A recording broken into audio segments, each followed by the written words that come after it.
Naragsakan dagiti daduma a residente iti La Trinidad gaputa manayunan ti lehitimo a taxi units amang ipaay kadakwada iti serbisyo nga madamat dagiti agdua-dua gaputa posible a kumarupay ti nailet agunay ti trapiko iti sentro ti Ili gapu iti nasurong sa gasut a taxi units nga agrikos. Sigun mo't iti traffic section ti La Trinidad Municipal Police Station, sana marikna ti kaadu dagiti taxi. Ngem, ting mangpakpakaro iti nailot agunay ti trapiko kati road reblocking.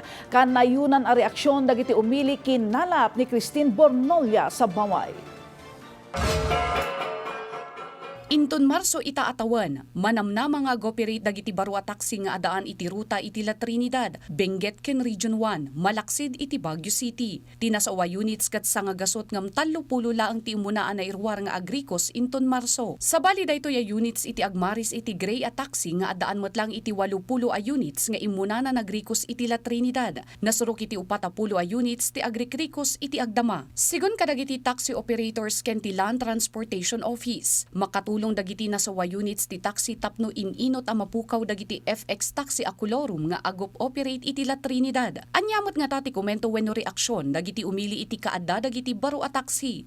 Ni Manong Baldomero manipod bakon Benguet, may sa kadagiti munisipyo a nasulinak. Parikot iti lugar da ti manmanong nga agbibiyahe alihitimo a public utility vehicle. Sigon kenkwana na saysayaat nga adati kanayuna na lugan tapno saan da amarigatan. Okay lang, yung mga sa taxi man sinabi nyo, okay lang kung meron doon na mabubuhay, pwede.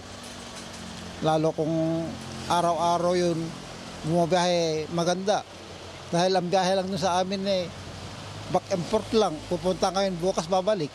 Nimot Manong Miko, nasaysaya at no adati kanayuna na lugan gaputa saan na parikot dagiti turista nga agturong kadagiti tourist destination iti Benguet ken Region 1. Maganda yung kasi marami nang makakasakay ng mga yung mga taga-ibang lugar para magtutul lang, mamamasyal.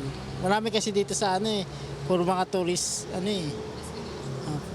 Nukitaan mat dagiti komento iti social media.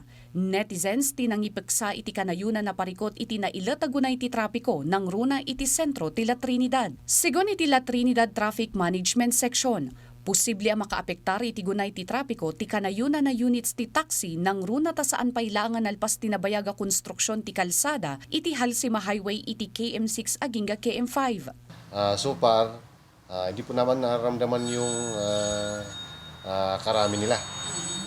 Pero sa ngayon, isang problema natin is itong volume kasi nga sa sikip ng mga kali natin kasi ongoing pa rin yung reblocking.